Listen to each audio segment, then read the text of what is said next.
అనుకున్నప్పుడు అందరూ ఏమన్నారంటే మీరు వస్తే ఇది మాకు ఈ రిలీఫ్ ఆపరేషన్స్కి ఇబ్బంది అయిపోద్ది, మాకు దయచేసి మీరు ఈ రిలీఫ్ ఆపరేషన్ మీరు అడ్డమైపోతారని చెప్పేసి వారి సూచన మేరకు నేను ఆగిపోవాల్సి వచ్చింది. ఇప్పుడు కూడా ఒకసారి వాళ్ళ నిర్ణయం తీసుకొని వాళ్ళు టేక్ ఎక్కాలి, వెళ్తే అది సహాయపడాలి. కానీ మళ్ళీ ఇంకొక కేయాటిక్ మీకు తెలుసు, అందుకని దాన్ని దృష్టిలో పెట్టుకుని కొంచెం చట్టపాయిస్తున్నాను. అంత విషయం లేదు, కొంచెం ఇబ్బంది లేదంటే ముందు మెయిన్ అధికారులు పాపం గత 72 గంటల నుంచి వాళ్ళు నలిగిపోతాను నిద్రాహారాలు లేకుండా. సో వాళ్ళని దృష్టిలో పెట్టుకొని మళ్ళీ నేను వెళ్ళి సహాయపడాలి, కానీ మళ్ళీ అది అదనపు బరువు అయితే మళ్ళీ రెస్క్యూ ఆపరేషన్స్ ఇబ్బంది కలగకూడదని చెప్పి నేను దాన్ని దృష్టిలో పెట్టుకొని నేను స్వయంగా నేను పర్యవేక్షిస్తున్నాను.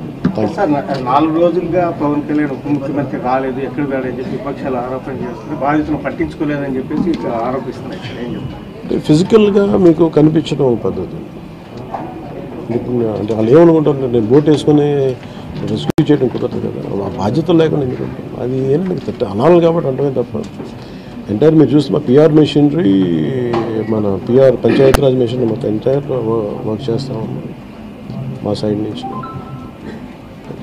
అంటే అట్లా కదా సార్, ధైర్యం చెప్పని కూడా రాలేదని చెప్పేసి వాళ్ళు ఆరోపణ చేస్తున్నారు కదా మీ నుంచి. అది నేను అట్లా అనుకోవట్లేదండి. అంటే ఏమైపోతుంది, ధైర్యం చెప్పడానికి వెళ్ళి ఒక్కసారి మీద పడ్డారు అనుకోండి, పరిస్థితులు ఎలా ఉన్నాయంటే ఇప్పుడు నేను మొన్న పింఛన్ ర్యాంప్ దీనికి వెళ్ళాను, నేను వెళ్ళి సహాయ కార్యక్రమం అంటే నేను ఒక ప్రత్యేకమైన పరిస్థితిలో ఉన్నాను, అది మీరు అర్థం చేసుకోవాలి.